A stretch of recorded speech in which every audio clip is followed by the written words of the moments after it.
Shout out to the whole of the ECR family, the whole of the ECR crew.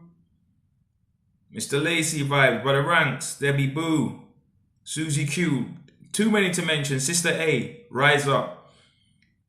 Today we have a very interesting conversation in store. But you know, as we do a little bit of a house cleaning, so to speak.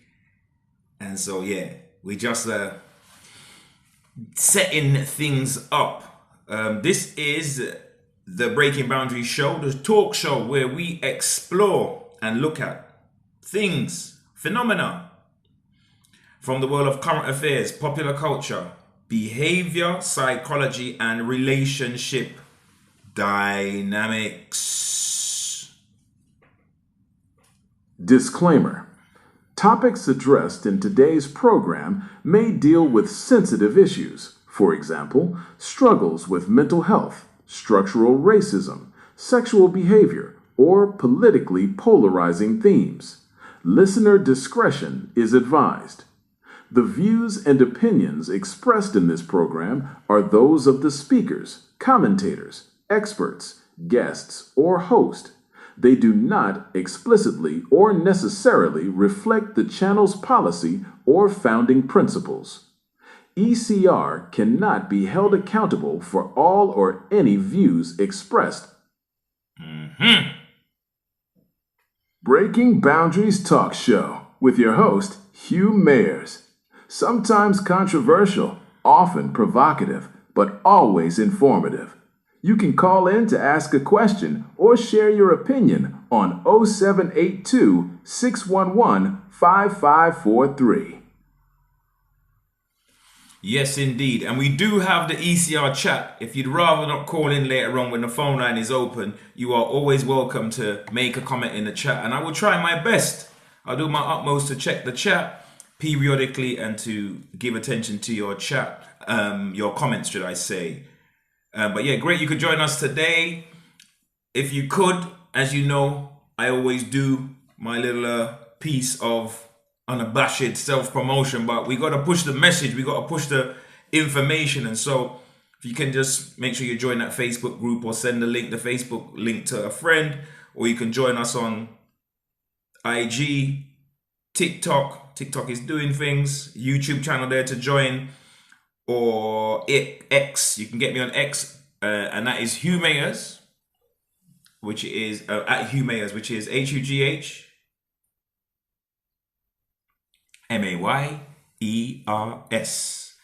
Yes, and I was told that I need to work on the levels or the volume. So I am, well, I'm not a technician. I'm not bad. I'm gonna do my thing. So hopefully I can get a feedback from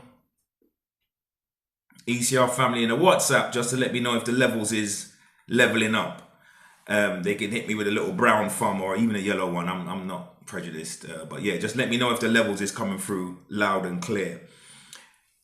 I had or have a few different topics that I want to address relating to the German Reggae Festival, an issue with a young man that received a substantial amount of money from the Metropolitan Police after bringing a legal action, and also talk about the arrest of the unspeakable or the unmentionable one, Andrew Tate, is at the end. So hopefully we can get through these different segments, but I have to address something impromptu or styly, because I was up late last night and watching a little bit of boxing, as I do, being a bit of a boxing aficionado and fanatic.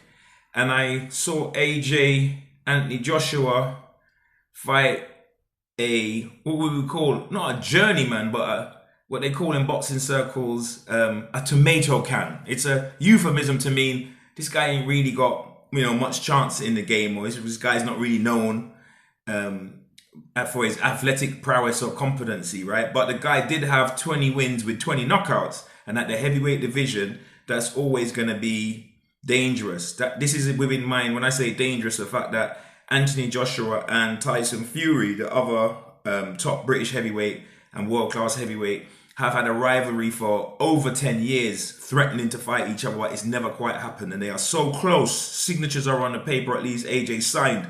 So Fury fought this weekend as well and looked poor, but he won his fight. So he was through. So the fight can go ahead between the two of them. But AJ just needed to win. And what happened? He got knocked down in the first round. So it was true excitement. I'm really questioning the rules in terms of the Marquis of Queensberry. I know that you are not allowed to hold your opponent's head in place while you plant a uppercut, which is what happened to AJ. But we could say, as a veteran, he should have a defense for that. And so it was a rookie mistake. But yeah, it was a bit of the dark arts that earned him the first knockdown. He was a little bit shaky on his feet. And so the guy was able to, Prenga was able to bundle him over a second time. And there was a lot of, from the commentary, they were having kittens. This is going to scupper the Fury fight, you know.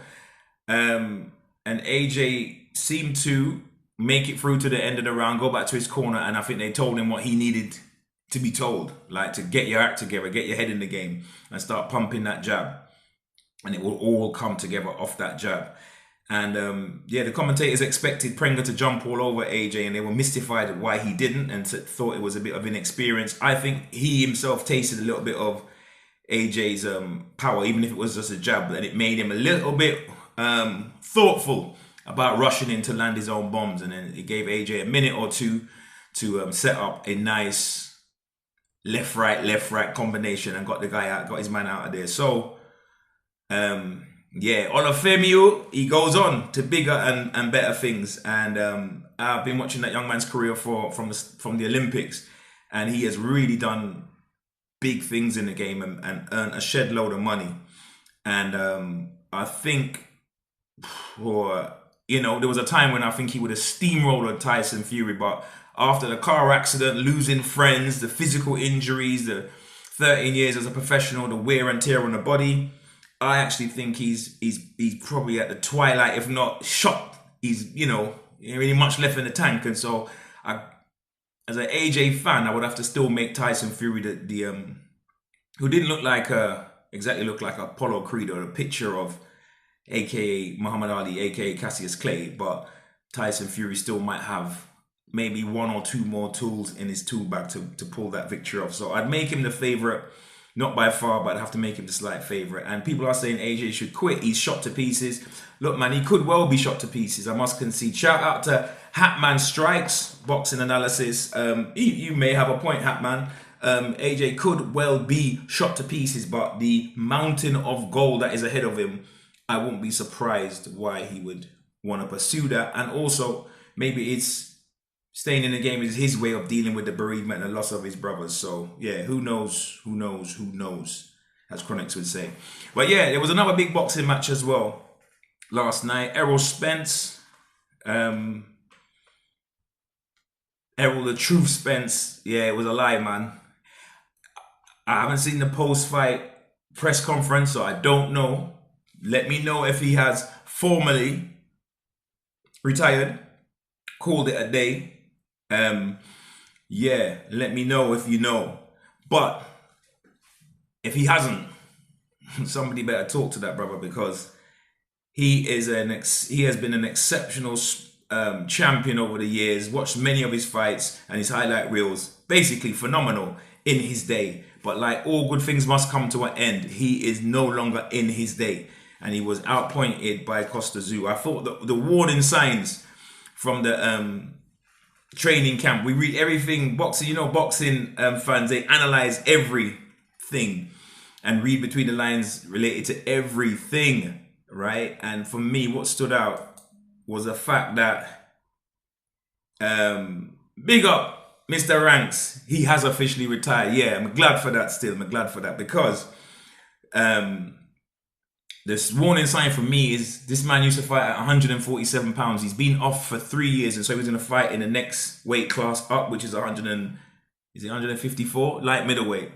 And very late towards when the fight was to be, when the fight was scheduled for, he made a request to say, can they have the fight at middleweight because he can't make 154? And for me, that was, I don't know. Yeah, I read into it like it's not a good look. You know what I mean? It's not a good look. So it's, yeah, the writing was on the wall. So Errol's officially retired, and it's a good thing because the broski has done amazing things in the sport, for the sport, represented, made life-changing money for himself and his family. He's got a beautiful family, and I'm sure that he has not just the bread, but the network of, you know, knowledgeable people in big people in business, movers and shakers, where, you know, when you got that network, you can, it's not just what you know, but who you know. He can take his money and earn a good living, portfolio, etc., to take care of himself and his family. So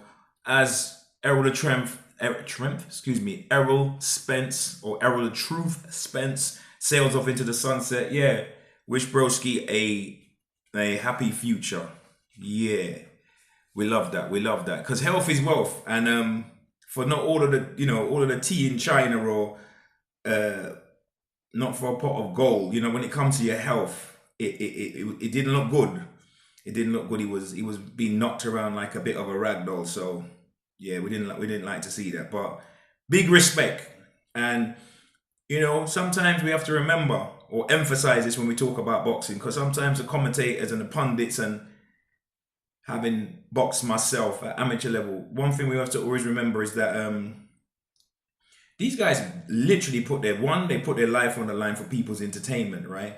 And Better Off begins with Money Supermarket. And they are gladiators in a real honorable and truthful sense of the word. They are actually warriors. So we got a respect for them, and it's no small thing to be able to you know, get in there and face your opponent. So yeah, we always got that respect, even for the champions in the game of boxing, but not just the champions, even the journeymen and the less famous people, less famous fighters, right? They're still people, and we give them their respect because they put it on the line for our entertainment.